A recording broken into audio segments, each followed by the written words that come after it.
বাংলাদেশ সম্মিলিত সনাতনী জাগরণ জোটের মুখপাত্র চিন্ময় কৃষ্ণ দাসকে গ্রেফতার ও জামিন নাকচের ঘটনায় গভীর উদ্বেগ জানিয়ে ভারত সরকারের বিবৃতিকে ভিত্তিহীন হিসেবে তুলে ধরে কড়া ভাষায় প্রতিক্রিয়া জানিয়েছে অন্তর্বর্তীকালীন সরকার। মঙ্গলবার পাল্টা সংবাদ বিজ্ঞপ্তিতে বাংলাদেশের পররাষ্ট্র মন্ত্রণালয় বলেছে, বাংলাদেশ সরকার মনে করছে এ ধরনের ভিত্তিহীন বিবৃতি কেবল তথ্যের ভুল উপস্থাপনই নয়, বরং দুই প্রতিবেশী দেশের মধ্যে বন্ধুত্ব ও বোঝাপড়ার যে মেজাজ সেটারও পরিপন্থী। দিল্লির আহ্বানের বিপরীতে ঢাকা বলছে, দেশে সাম্প্রদায়িক সম্প্রীতি বজায় রাখতেও বাংলাদেশ সরকার প্রতিশ্রুতিবদ্ধ। চট্টগ্রাম পুণ্ডরিক ধামের অধ্যক্ষ চিন্ময় কৃষ্ণ দাসকে গ্রেফতার ও জামিন নাকচের ঘটনায় মঙ্গলবার বিকেলে বিবৃতি দেয় ভারতের পররাষ্ট্র মন্ত্রণালয়। তাতে বলা হয়, উগ্রবাদী গোষ্ঠীর ধারা বাংলাদেশে হিন্দু ও অন্যান্য সংখ্যালঘুদের উপর একাধিক হামলার পরে চিন্ময় দাসকে গ্রেফতার ও কারাগারে পাঠানোর ঘটনা ঘটেছে। সংখ্যালঘুদের বাড়িঘর ও ব্যবসা প্রতিষ্ঠানে অগ্নিসংযোগ ও লুটের পাশাপাশি প্রতিমা ও মন্দির চুরি, ভাঙচুর ও অবমাননার কিছু নথিপত্র ঘটনাও রয়েছে।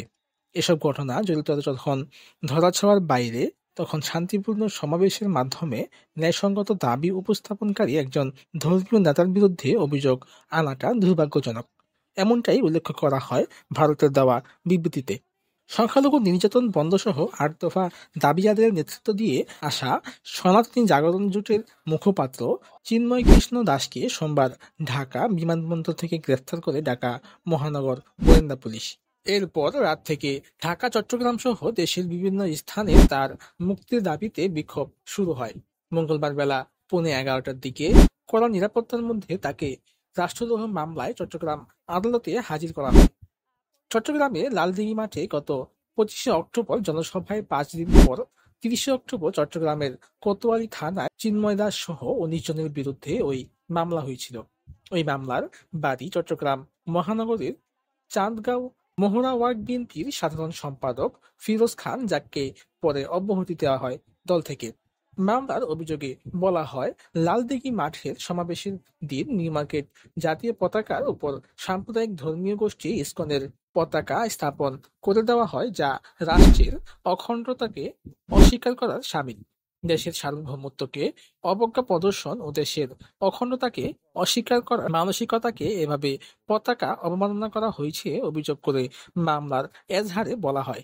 জাতীয় পতাকার উপরে ধর্মীয় পতাকা উত্তোলন করে আসামিরা দেশের ভেতরে অরাজকতার পরিস্থিতি সৃষ্টি করে দেশকে অকার্যকর করার রাষ্ট্রদ্রোহ কাজে লিপ্ত হয়েছে বলেও উল্লেখ করা হয়। মঙ্গলবার চট্টগ্রামের আদালতে চিন্ময় দাসের জামিন নাকচ করে তাকে কারাগারে পাঠানো হয়। এই সময় তাকে কারাগারে নেওয়ার সময় ব্যাপক বিক্ষোভের ঘটনা ঘটে। সমর্থকরা প্রায় 3.5 ঘন্টা আদালত প্রাঙ্গণে চিন্ময়ের প্রিজন ভ্যান আটকে রাখেন। পরে পুলিশ সাউন্ড গ্রেনেড ব্যবহার করে তাদের